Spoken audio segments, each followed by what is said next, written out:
one thing I forgot to put on, your sunglasses. Okay. When was the last time you created something just for yourself? Sometimes we head out alone, not to escape, but to come back to something quieter.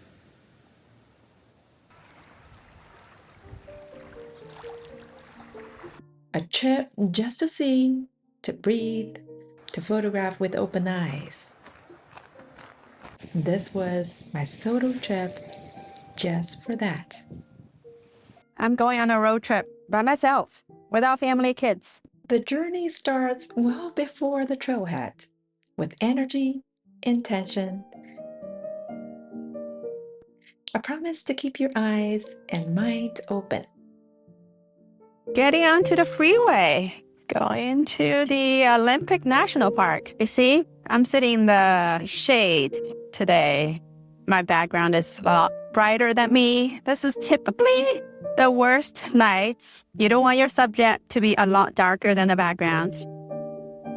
Of course, in my photography course, I'll teach you how to handle all kinds of lights. What are the tips and tricks? The number one tip to improve photography is to master light. Light is a function of time and location. Instead of improving your camera, just improve the location and timing.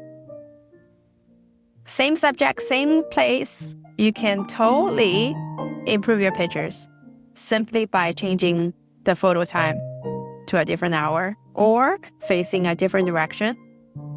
No matter you or your subject, it's all the relative position of your subject, your camera, and the sun.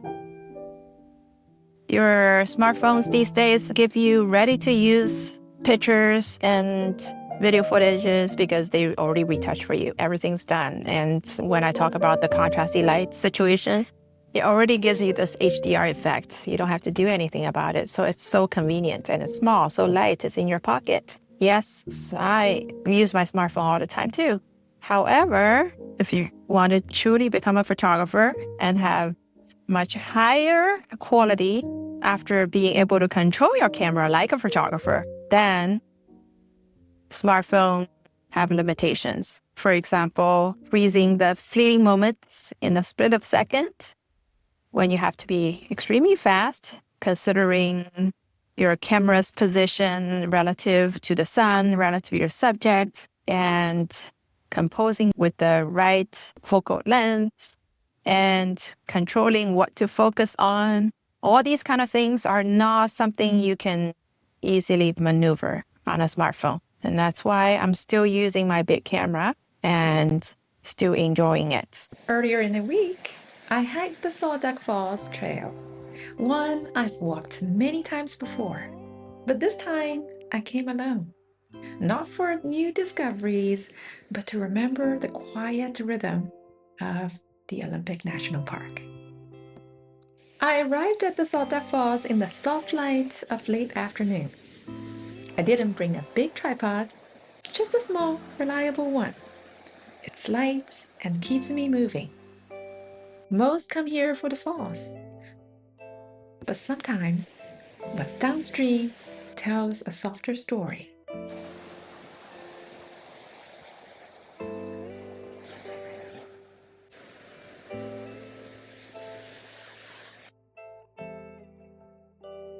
I slowed my shutter, photographed a new spot at a downstream cascade. Even the composition isn't ideal, the scenes are not grand and epic, I could still feel the rhythm of the place.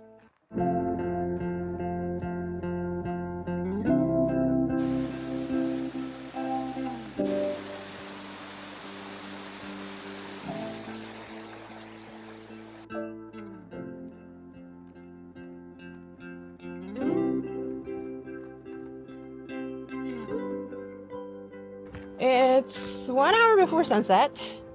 I just wrap up Sol Duc Falls. Let's see if I have enough time to get to my second spot. Look at the golden hours. So beautiful.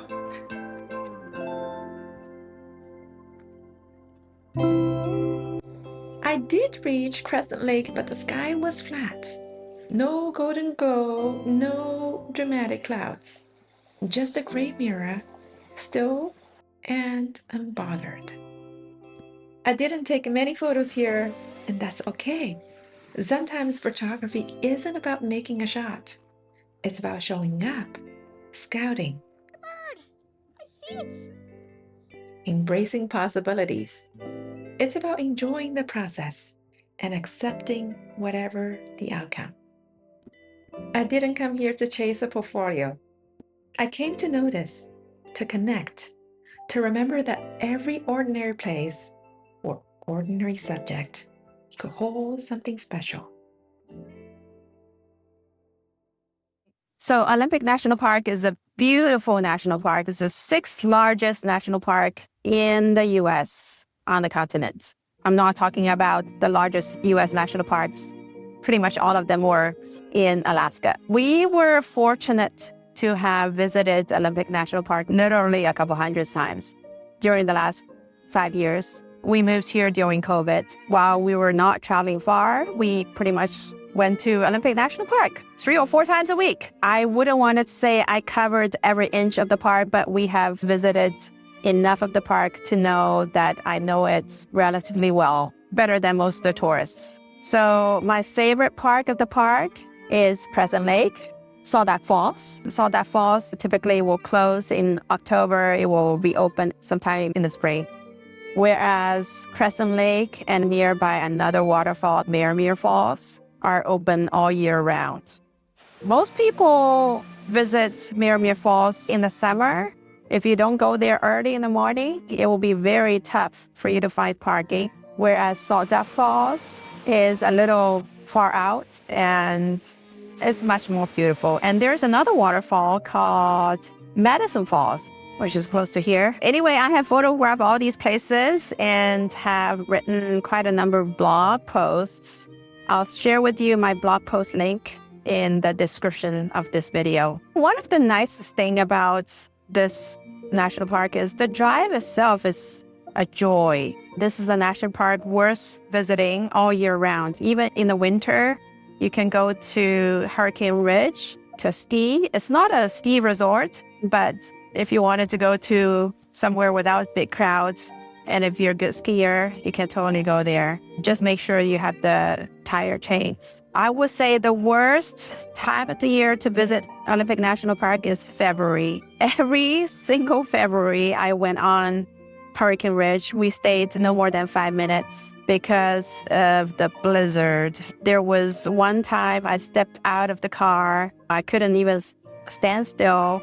And the wind plus the snow, the blizzard was so hard, it felt like knife blades cutting to your face. It was that harsh. Of course, in the winter or late fall, early spring, you don't have access to all parts of the park. Most people visit during the summer when you can see everything of the park. Other than Hurricane Ridge, Merrimack Falls, Crescent Lake, which are the places everyone would visit. In the summer, you can also go to the Pacific coast. How many national parks in the U.S. will have mountains, lakes, rivers, and coast, oceans, and rainforest?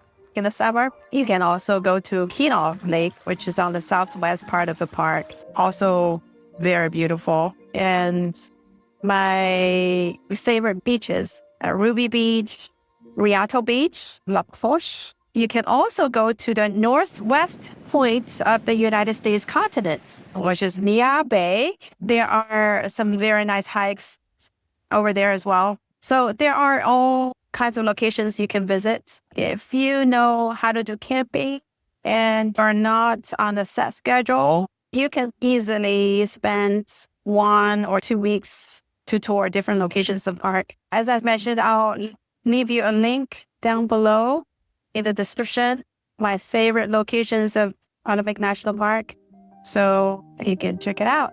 Other than that, there are some off the beaten paths, typically my favorite. I'm going to go to Spruce Railroad Trail today, which is on the northern section of Crescent Lake. The least visited part of Crescent Lake is on the west section, from the northwest and all the way to the north. It's called Camp Junior.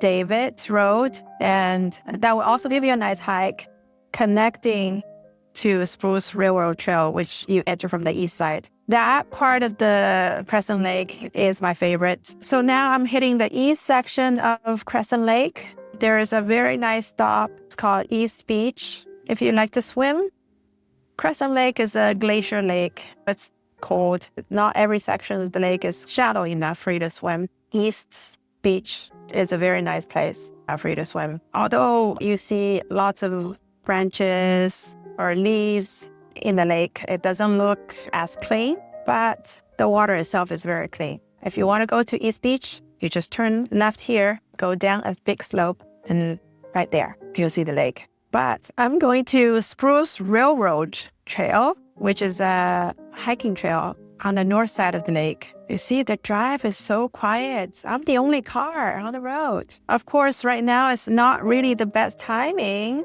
of the day in terms of photography. It's right in the middle of the day.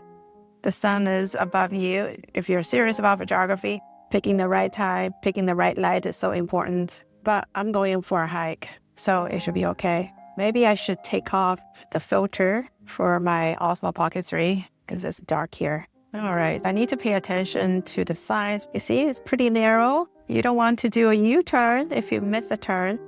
But the ride itself is such a joy. Just so beautiful. Imagine yourself in the woods, getting the fresh air, especially in the morning. You feel healthy, physically and mentally. I typically come here with my kids. I have tons of pictures, tons of memories in this chapter of our life. There is a small section here where you can park. It's right here. It's a very nice picnic area. And in the summer, you can also swim, dip your feet in water. There's also a lodge in this area. We never stayed in this lodge or even in Crescent Lake Lodge. And I cannot speak for the quality. These facilities are old. It's not something like modern 5-star hotels, but you have the beautiful nature right outside, beautiful views. It's called Log Cabin Resort right here. It's closed. I'm turning to Spruce Railroad Trail. Make sure you don't make the wrong turn. This road is paved. It's not gravel. Anyway, I'm just enjoying the drive. There are houses in this area. Even the lake and this whole area belongs to National Park. There are residents. And you will see a lot of them near Kenai Lake in the southwest part of the Olympic National Park. Okay, passing the last small bridge, and I should be there pretty soon. Let me see how many cars are here in the parking lot. If you have the freedom to travel on the weekdays, it will be much less crowded. Actually, there are more cars than I thought. 5, 6, 7, 10, 11 cars, and I'm the 12th one.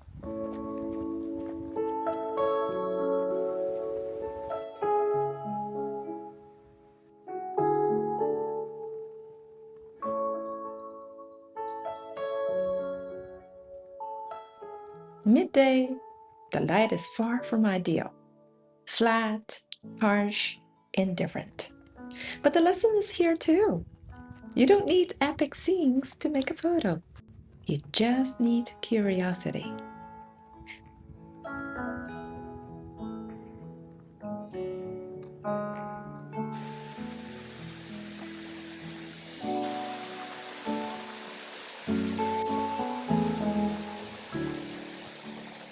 Some scenes don't call to you loudly, like these tiny flowers, quiet, almost invisible. But when you slow down, move your feet, shift your angle, even the ordinary starts to glow.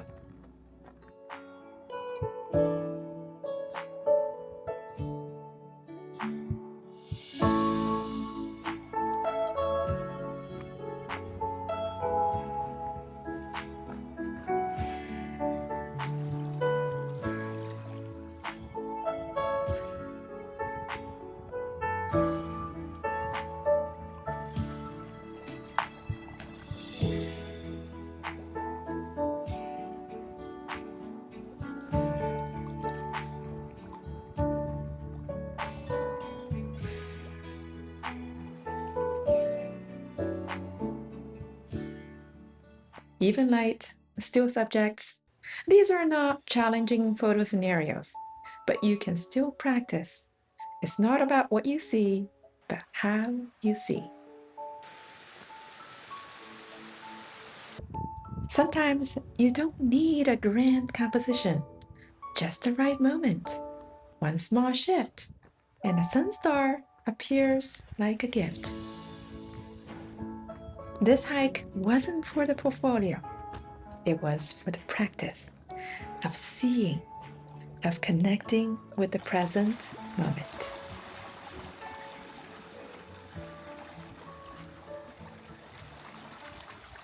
Okay, I completed that hike.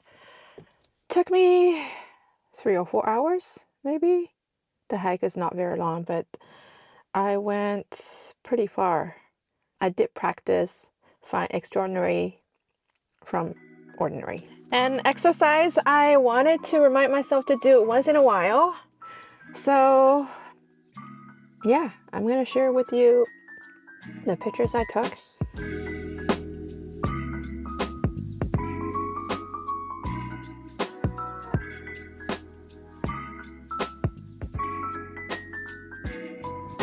Thank you so much for coming with me.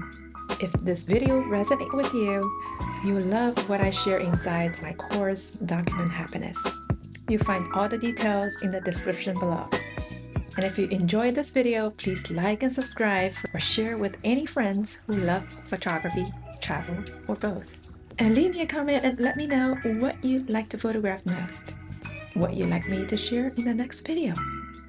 Until then, see you in the next one.